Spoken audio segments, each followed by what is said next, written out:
गुरुजी, व्यक्ति बार बार अधर्म की ओर क्यों झुक जाता है?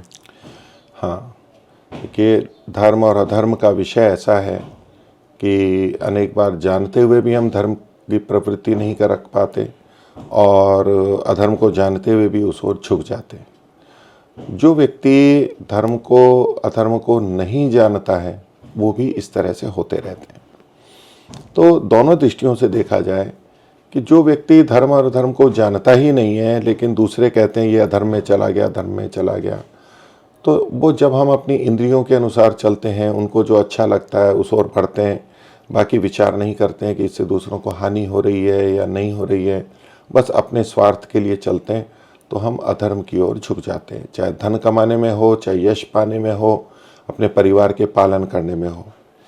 लेकिन जो व्यक्ति ये जानता है कि ये अधर्म है, गलत है, अन्याय है, पक्षपात है, इससे दूसरों को हानि होगी और फिर मेरी भी हानि होगी, ईश्वर और शास्त्रों की दृष्टि में ये गलत बात है, ये जानते हुए भी हम अधर्म की तरफ क्यों बढ़ जाते हैं, ये अधिक विचार के योग्य है। तो हम जो चीज़ जानते हैं, जिनको बातों को हमने स्वीकार किया है, यदि उसकी दृढ़ता नहीं है, प्रबलता नहीं है, दुर्बलता है, तो हम फिर अधर्म की तरफ जाएंगे।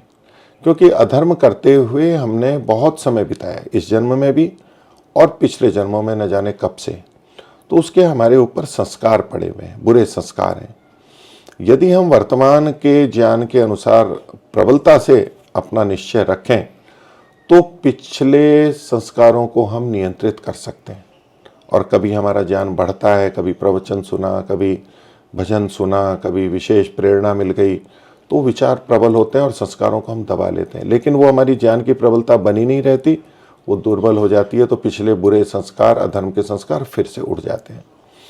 तो हम जो बार बार अधर्म की तरफ चले जाते हैं, उसमें ये पिछले संस्कार, बुरे संस्कार भी कारण है।